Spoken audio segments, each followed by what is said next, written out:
کہ جہاں تک بی جے پی سرکار کا سوال ہے، وہ دن بدن جموں کشمیر کے لیے تباہی کے اوپر تباہی برپا کر رہی ہے، اور پراپرٹی ٹیکس بھی اسی کڑی کا ایک حصہ ہے۔ ابھی حال ہی میں ہمیں اینٹی انکروچمنٹ کے نام پہ ہمارے کو جو ہماری جائز دکانیں تھیں، مکان تھی، ان کو گرایا گیا، اور آج جو جائز ہے ہمارا، آج کہتے ہیں اس پہ ٹیکس دو۔ تو اسی چیز کی جو رکھوالی کرتا تھا 370، جو ہمارا اسپیشل سٹیٹس تھا، اس کی وجہ سے ہماری زمین، ہمارے جاب سیکیور تھے، اور ساتھ ہی میں جو یہاں کی اسمبلی تھی وہ ایسے قانون بناتی تھی جو یہاں کے لوگوں کے لیے فائدہ مند ہوتے تھے۔ تو 370 ختم کرنے کا مقصد صرف بی جے پی کے لیے یہ نہیں تھا کہ اس کو ملک کے ساتھ ملانا، بلکہ جو ہماری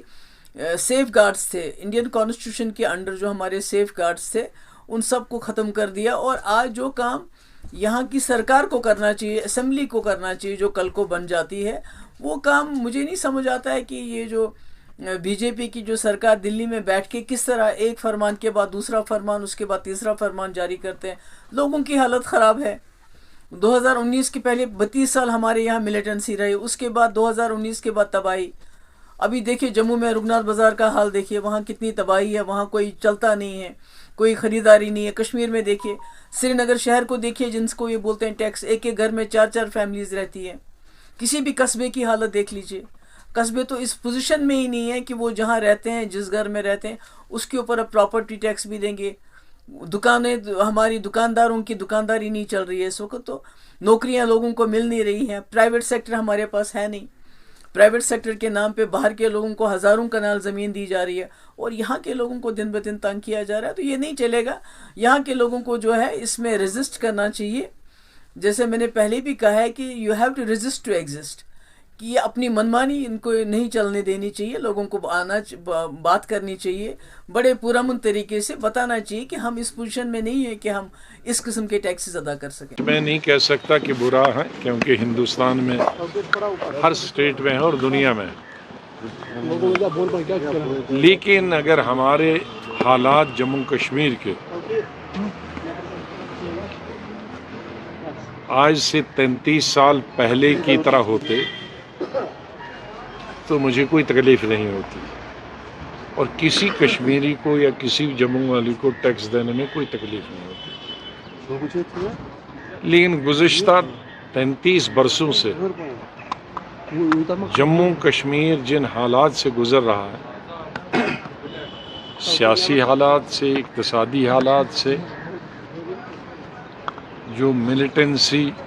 کی وجہ سے یہ حالات رونما ہوئے ہیں، کئی ہزار گنا بیکاری بڑھ گئی ہے،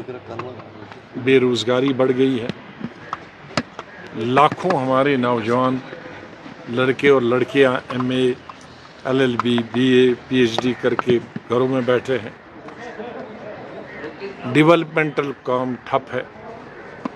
انڈسٹریز بند ہیں، ٹورزم کئی برسوں کے بعد کھلا، لیکن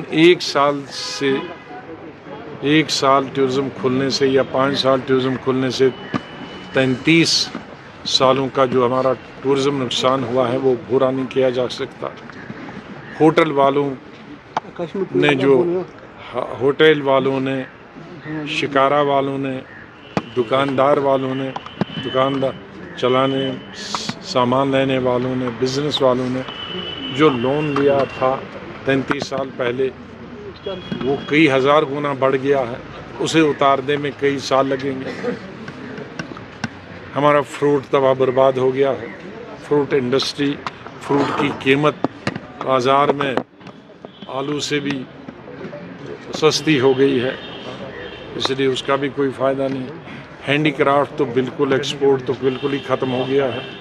ٹورسٹ نہ آنے کی وجہ سے جو یہاں لوگ آتے تھے وہ بھی ہے۔ تو یہ جو ہماری آمدنی ہے وہ زیرو میں چل رہی ہے۔ تو ان حالات میں کسی قسم کا ٹیکس، پراپرٹی ٹیکس ہو، ہاؤس ٹیکس ہو، وہ لگانا، اس سے ہماری کمر وہ اپنے سپرلیٹیوز مت لگاؤ، اس لیے میں نے اس کو بتایا کہ آج ہماری اقتصادی حالات اسٹیٹ کے وہ نہیں ہیں، لوگوں کے پاس آج پیسہ نہیں ہے، لوگوں نے شاید گھر بنا دیے ہوں بڑے بڑے، لیکن اس کے بعد جو حالات اور پچھلے 6-7 سال سے ہوئے اور بد سے بدتر ہو گئے، تو آج ہماری ریاست کی